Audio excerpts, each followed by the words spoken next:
Hi, Niro Pillay here from Investment Rise.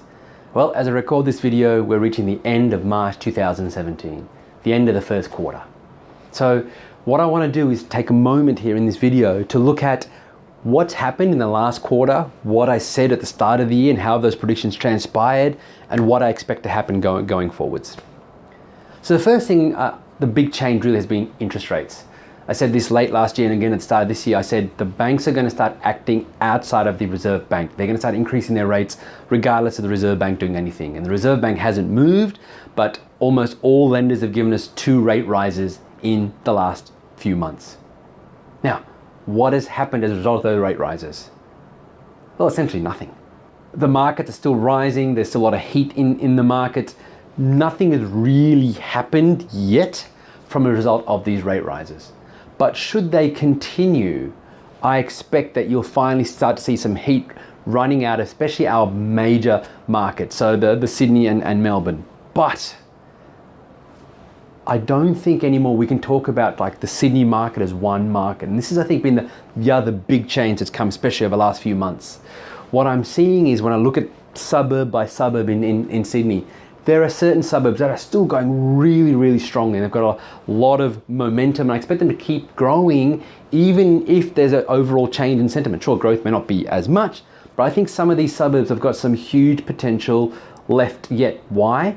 Well, first of all, because buyers are price insensitive, because we're talking the upper end. We're talking your $1.5 million plus price point, $2 million plus price point, where essentially people don't care. I mean, recently I saw, was going through a real estate agent's office, and there was a property in the North Shore of Sydney, and it said, cheap, price point, 3.2 million, owner says must sell. Don't know about you, but I don't remember when $3.2 million was cheap for property. But it sold, boom, very, very quickly. But the suburbs that are priced at sort of $1 million less or $1.2 million less, I think they're the ones you've got to be really cautious in. I see a lot of people going, look, I can't afford Sydney, but I want to invest. Let me buy an apartment, generally, $600,000, $700,000 price point, and at least I'm in the market. I think that's probably the very, very dangerous thing to do, because that end of the market is severely oversupplied and only going to get worse. If you've seen it in my past videos, I've shown some stats about suburbs like Parramatta and Hornsby. Very popular places to invest, quality suburbs, yes, but I think they're going to go through some certain price flatlining, if not even negative growth going forwards. So I think you're going to see 2 types of market. The higher end of the market, and I said dare I say, the wealthier suburbs of Sydney, they're going to keep doing well, but the sort of average medium price point suburbs of Sydney probably won't, because of the oversupply and just the affordability issue as well. So we're going to see 2 types of market, which I think is a good thing, because no longer can you just say, I'm going to invest in Sydney, I'm going to throw a rock, buy wherever it lands, and I'm going to make money. Or just buy something I can afford, I'm still going to make money.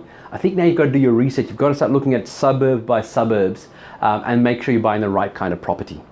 So that's what I think you're going to see is, and I'm seeing it already, the number of suburbs in Sydney that are rising in value is less than what it was 12 months ago, and most of those suburbs that are not rising as much have been in sort of the more affordable areas of Sydney. So that's what we're seeing here in terms of the market. It's 2 different types of markets in Sydney. The rising interest rate so far hasn't had an impact, all right?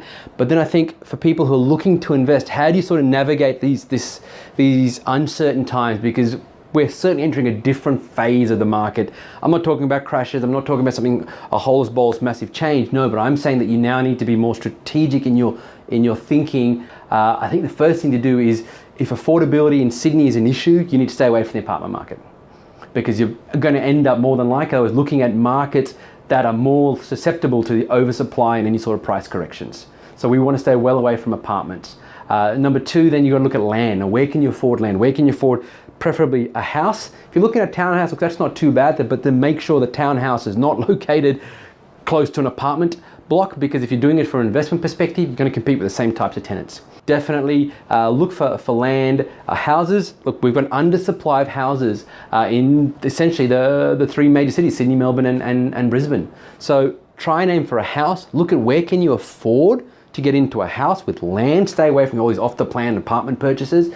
Look for something with land on, i.e. a house, and then work out, okay, if it's affordable for you, then you need to make sure, okay, what are the chances of future capital growth? And I've spoke about this in previous videos, I'm seeing right now people buying in places like around Tasmania or maybe South Australia, and sure, they may look attractive and sure they're cheap and yeah, they make a good rental return. But the whole point of buying a property is buying it today to have some growth in the coming few years. And you've got to ask yourselves, what's the likelihood of these areas, these cities which don't have a growing population, where there isn't massive infrastructure, what's the likelihood of those areas growing up in value? So therefore, I think what you're going to see now is different types of markets, because you're raising rates, and I think it's going to only continue. I think the RBA will come to the party somewhere down the track. You're going to see two different types of markets. Some suburbs are going to keep going very well, others not so well. And thirdly, I think it's time for investors to be more strategic. No longer look at capital cities as one market, but try to pick the eyes out of each market, which means you need to apply more strategy, perhaps get some more assistance along the way, and that way you can still be successful. There are still some amazing opportunities, but it's time to apply some more strategy. Let me know what you thought about this video in the comments fields below. I look forward to hearing from you. Bye for now.